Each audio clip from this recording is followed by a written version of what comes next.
Hey guys, and welcome back to another video. So we are back working on the fence today, so I hope you enjoy watching the video. So yesterday when Elijah and I were out here, we were setting these posts. It was probably about a little bit later than this because I think it's about almost 4 o'clock right now. We had, well, while he was setting, he was tamping in one of these 2 posts, but I had looked off into the distance behind me, and I saw something moving just, across, some of the open land that's around us. And, the grass is pretty high, like everywhere. And I kept my eye on it, and it was a coyote, and it was just parading off straight down that way. It was pretty far, but you still want to keep an eye on it. But we see coyotes out here pretty much a lot, not on the property, but usually like when we're driving and stuff. We'll see a couple here and there and that type of thing. But usually you can hear them at nighttime off in the distance. It's usually right before the sun sets, and you'll start hearing, you'll hear them go off, and then you'll hear all the neighbor's dogs start to go off. And so it's just interesting because usually they're together. And so usually when we see them off while we're driving, one will cross the road, and then all of a sudden another one will come out crossing the road, or one will already be across the road and the other one's following the other one across the road. So yeah, that's always interesting. So one thing that Elijah and I have been obsessed with out here is the night times, because we're used to camping and all that kind of stuff. We haven't camped in forever, since before we had Girly, and she's 4. So we haven't camped in forever. And so you're used to going out and going to areas where there's not a lot of lights, where you can go out and you can see the stars, and you can see the moon and all, just basically nature's beauty. And so that's one thing. I'm going to cut off that edge because that edge is a little wonky. That's one thing that I guess living out here is just in awe, because at nighttime it's just beautiful. You have full view of the sky on those non-cloudy nights, and we don't get a lot of clouds here all the time. So at nighttime the skies are pretty clear, and you can fully see all the stars in the sky, and it's crazy because it's beautiful. A lot of people talk about the Arizona sunsets, but when you're out here basically where there's no lights, and you can walk outside in the middle of the night, and you would expect it to be pitch black when you walk out, but you can see, I wouldn't say as clear as day, but you could see pretty well between the moon and the stars. And it is, it's beautiful, because then it's nice and it's quiet and it's peaceful, and the temperature is great. It's just something that I feel like every single person should experience, because oh my gosh, forget the sunsets, because the sunsets are beautiful, but forget those. You have not seen Arizona until you have been in the middle of nowhere, where you get to see the moon rise, you get to see all the stars come out, and you can see literally across the land as if it was almost daytime. So I guess dusk, that's kind of what you think of. I'm going to go ahead and get the first slat cut. We stopped using a measuring tape because the measuring tape was annoying and it took a little bit longer. So what we've been doing is just taking the board, fitting it in the bracket that's already attached, lining it up like this to where it looks even, and then we've been marking it like that for its cut line, and it's been working out pretty well for us, and it's faster so that we don't have to deal with the measuring tape. Usually we like to measure, but this is a lot better. I'm trying to find where my mark went. Okay, so I have this. I don't need that yet. I do need you. So what I'm gonna do is, this is gonna just hook in there as if the bracket was already there. And then we'll insert this on there as if the bracket is ready to go. And then I need to find my other, oh no, this is the one I've been using. Okay, and then we'll put the level on there.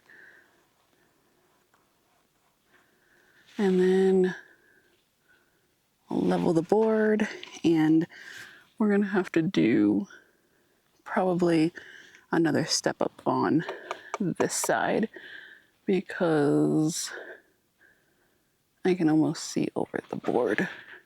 Okay, so if we're happy with that, I just make a little mark.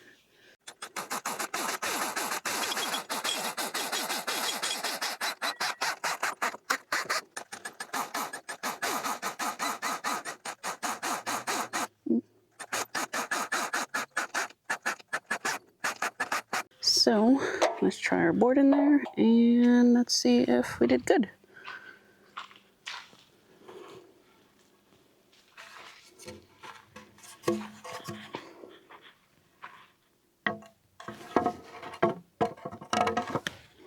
Okay, so that fits in there.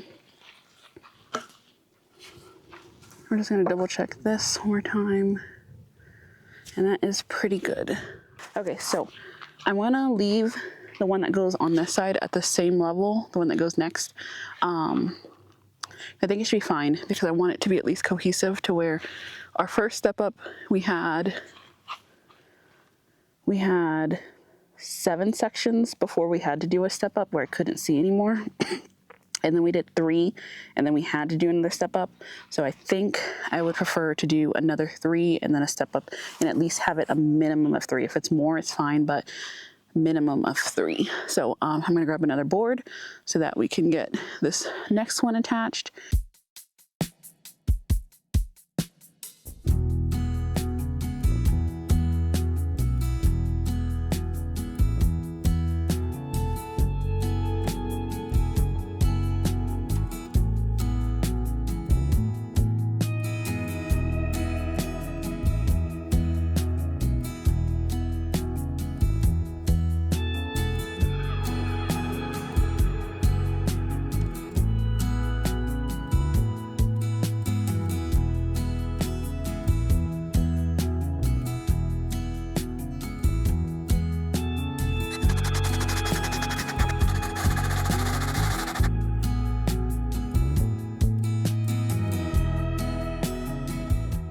Okay, so next I'm going to get the brackets attached to this one back here.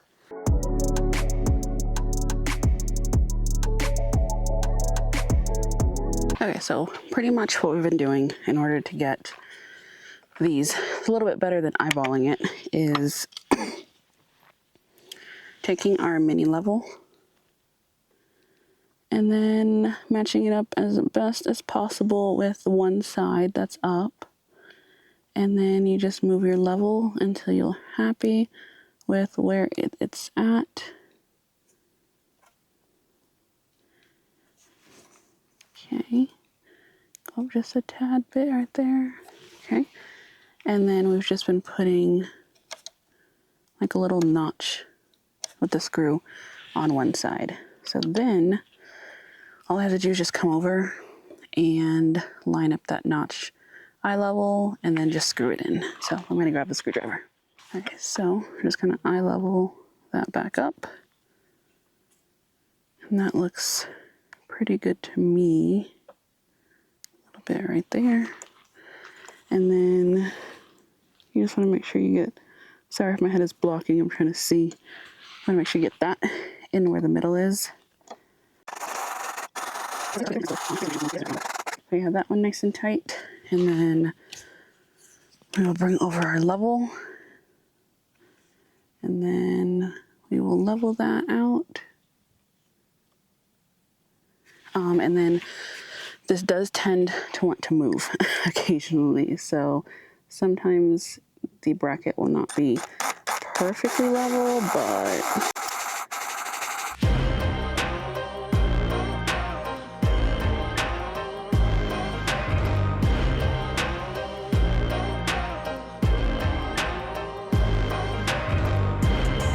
okay, and then that one is done. So I'm gonna grab 2 more pieces of wood for this side. Then I have 1 more post that's in the ground that I can eyeball. The wind stopped blowing. I think we have something caught in the line. The wind did stop blowing, so I might see if I can get away with setting that other post. The kids are currently napping, so we're gonna see if I can beat their nap time.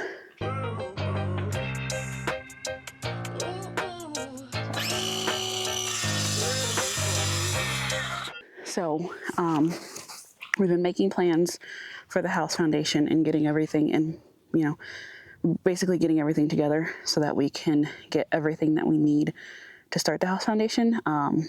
We already have our blueprints and all that. Everything's already approved. Pretty much the holdup is now just us. And so we're thinking that we should first get the area scraped so that we can get all the vegetation out of there, because there's many mesquite trees over there.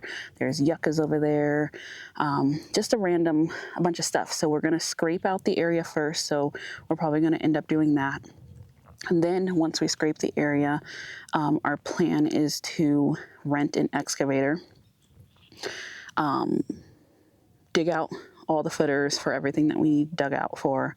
And then once we dig out the footers, then the next thing would be for us to lay all our plumbing and our piping. So luckily, the way that our blueprints are, that's one thing. If you guys are going to be picking a house and you're going to want to do it yourself, I'm going to sidetrack for a little bit because I think this is kind of important information, at least to me. But if you're picking a house where you're planning on doing it yourself, or you're planning on converting a shed to a tiny home, or building a small cabin or anything in that realm, I think it's very important for you, if you're going to be drawing up the plans yourself or if you're going to be buying plans online, make your life easier, simplify your plumbing, simplify your PEX lines.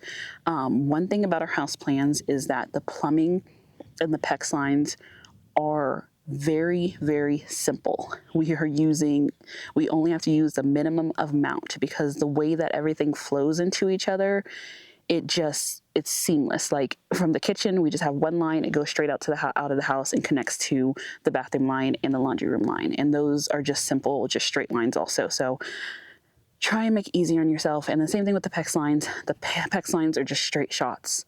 And so we're going to be using a good amount of material that's going to save us money, and it's going to save us a lot of time as well. So that's just something to look at, is that when you're buying house plans or dreaming up your house plans, the only thing that I think I would change about our house plans, besides the roof that we fixed, but is the way that the plans are. Our bathroom and our laundry room share the same wall, but the washer hookup and the utility sink hookup, and then the shower tub and sink hookup are on the opposite walls. So that's the only thing I wish that we would have flipped, so that they could share the same plumbing line walls. So we could probably still flip it now, but there's no point, and I don't think I have the brain power to do that right now.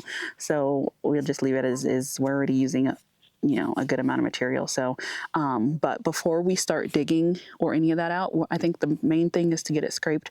But before we start actually excavating and digging out the footer and all that kind of stuff, we need to find someone who can come and finish our concrete, because that is one thing that Elijah and I talked about, is that we will not finish our own concrete. I don't care how many people we have watched do it on YouTube. It's a small house, but I feel like finishing the concrete is a big, important job. And I think we can handle prepping for the pour, but I don't think we would want to do the pour ourselves. So we're going to go ahead and outsource that. So we're currently looking online for reputable companies and all that kind of stuff, and people who are familiar with pouring, so that we can start getting quotes brought in, because we don't want to start our foundation and then have the plumbing.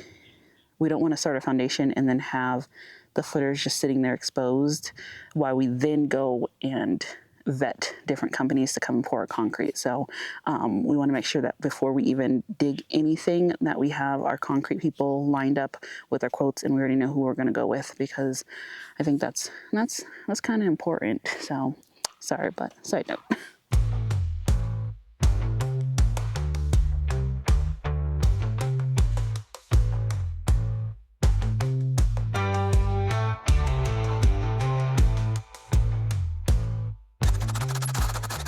No. Charge your batteries. My battery is dying on this one, and I'm not going inside to go get another battery. So I am going to trim up this wood, trim up the other wood, and then steal the battery from the saw, because I'm not going to go get the other batteries. All right, one thing I do have to say is that Dollar Tree drop cloth that we bought for $1.25 has been doing work. It has kept our wood pretty much dry through all the different storm seasons. This one was at the very bottom, and this one was at the entrance of the bag, so this one's a little wet, but for the most part, that bag was doing its thing.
I don't know if you guys can hear that on my microphone or not, but I'm pretty sure there's some coyotes and some babies nearby.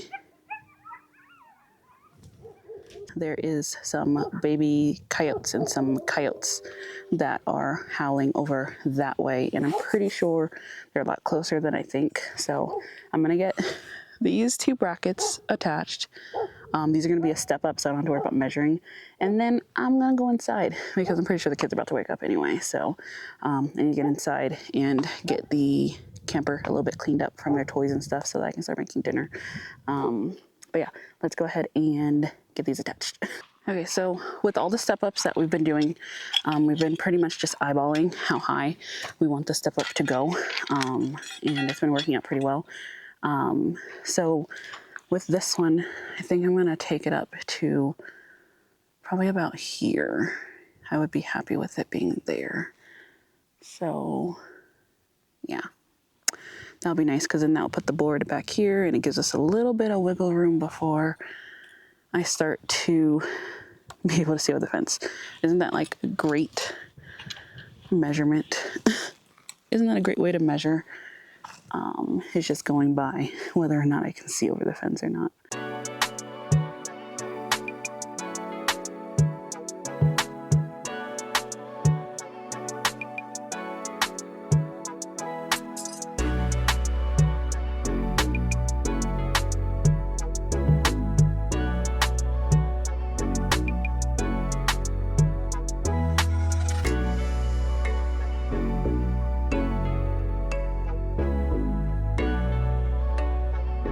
I'm going to go ahead and give you an overview of the fence, and then once I do, I'm going to go ahead and end this video here. So I appreciate you guys for watching. Don't forget to hit the like button, and if you're not already, don't forget to subscribe, because if you're new here, me and my husband, we're building our homestead in the Arizona desert. And so this is going to be a very fun and long process for you to follow along with. So you don't want to miss anything. But we do appreciate you guys for watching, and I will see you in the next one. Bye. Okay, so this is where we left off, and this is what we set today. It doesn't seem like a lot, but when you have brackets involved, it's a lot. So just as a quick overview of what we have done, going all the way down there, coming all the way this way, and going that way. And then we just have those 5 left that we have to put in the ground, which those will be in the ground in a couple days. And then we'll be ready for more post. But everything is coming together and it's looking so beautiful. And I can't wait to have the homestead fenced in, because that will be good.